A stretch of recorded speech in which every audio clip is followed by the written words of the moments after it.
రామక్క, నీకు తెలిసిన సావుకారు ఉన్నాడంటివి కదా, ఓ 10,000 ఇప్పే రాదు? దుక్నంలా సరుకు తీసుకురావాలే. ఓ షెల్లే, మొన్నటిదానికి 5 రూపాయలే తీసుకునేది, ఇప్పుడు 10 రూపాయలు అంటాడు మిత్తి. గంతేడగడతాం. గిప్పుస్తెళ్తాడు కుదువబెట్టి పైకం తీసుకురాపో, దందం మంచిగా అయితే ఇడిపిద్దువు గాని. ఏం చేయాలి చంద్రక్క? తీసుకున్నదే 50,000, దానికి 20,000 మిత్తి కడితే ఇక ఏం తినాలే, ఎట్లా బతకాలే అని బాధపడుతుంటారు.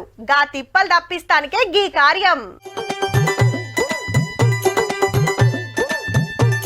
రైట్. మహిళా సంఘాల అక్కలకు మల్లో మల్కం ఇత్తిలేని లోన్లు ఇచ్చింది గవర్నమెంట్.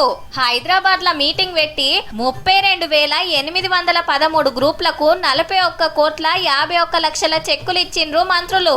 గ్రూపులున్న పతొక్కలకు 50,000 కాంచెల్లి 4-5 లక్షల దాకా ఎంత అక్కరుంటే అంత లోన్ వస్తుంది. నెలకింత కట్టేసుకుంటే కథం, మిత్తి గిత్తి ఏముండదు మంచిగా.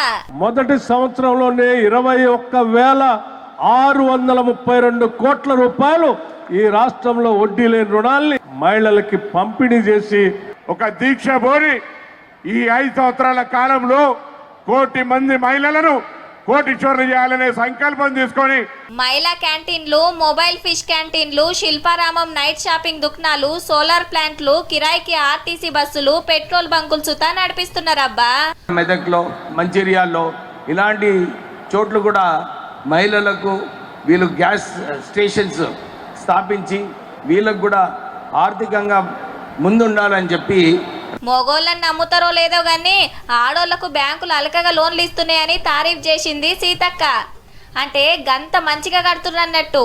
మహిళా సంఘాలకు మంచి చేస్తుంటే కారోళ్ళు కాళ్ళ కట్టబెట్టినట్టే చేస్తుండ్రని గరమైంది. వాళ్ళ ఇంట్లో ఆడబిడ్డనే వాళ్ళు ఓర్చుకోలేకపోయారు. వాళ్ళ ఇళ్ళల్లో ఆడబిడ్డలే ఫోన్లు ట్యాపింగ్లు చేసిన వాళ్ళు. ఇక మన ఆడబిడ్డల్ని బాగుండాలని వాళ్ళు కోరుకుంటారా? ఇంకిన్ని బిజినెస్లకు దిగాలే, ఇంకింత ఆమ్దాన్ని సంపాదించాలని కోరుకుంటా. అందరికీ ఆల్ ది బెస్ట్.